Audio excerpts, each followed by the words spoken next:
Hey Keith, my name is Josh. I live in Orlando. Welcome to my shop. I've just recently acquired this 36-inch bandsaw. I've had it for so little time that I haven't been able to do any research on when it was built, manufacturers and things like that. And I'm very fortunate and super excited to have it. It needs a lot of work, but I'm completely okay doing that work.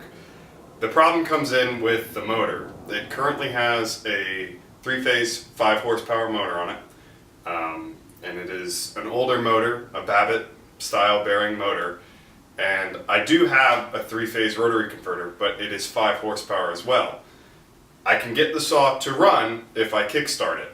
However, the 5 horsepower rotary phase converter will not start the motor on its own.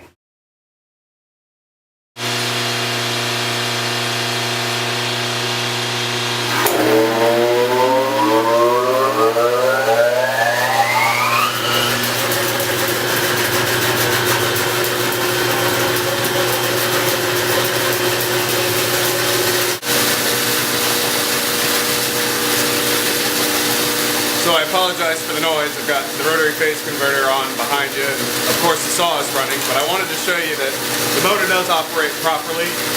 It has a little bit of play in the shaft itself, but for the most part it runs pretty well. It's very quiet. It's been well maintained, but it's a little bit beefy for what my shop can handle. So although I would love to keep this motor, because I think it has some really great history, it just doesn't suit my shop very well. And I just put in the rotary phase converter, so I don't exactly think I'm going to be upgrading that. This motor, as far as I can tell, was patented in 1919. I can't find a manufacture date on it. It's a General Electric industrial motor. Like I said before, it has Babbitt bearings, so it gets oiled. The gentleman who did own it before me maintained it well.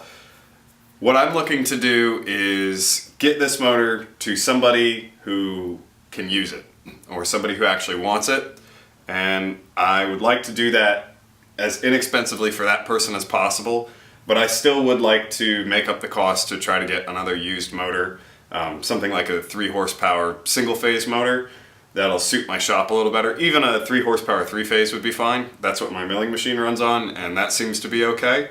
But I'd like to replace this motor, and I know the most expensive part of it is probably going to be the shipping, but I think it's reasonable to ask maybe $100 for the motor and then someone to pay for the shipping.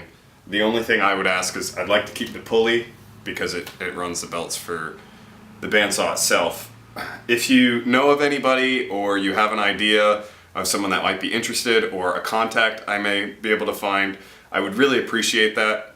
Like I said, I just want it to go to a good home. It's got a lot of history. I'm not looking to make a ton of money on it, even if it is or isn't worth anything. It's just, to me, I feel like it would be upsetting to see something this nice and well maintained to end up in a scrapyard. Please let me know what you think. Take care.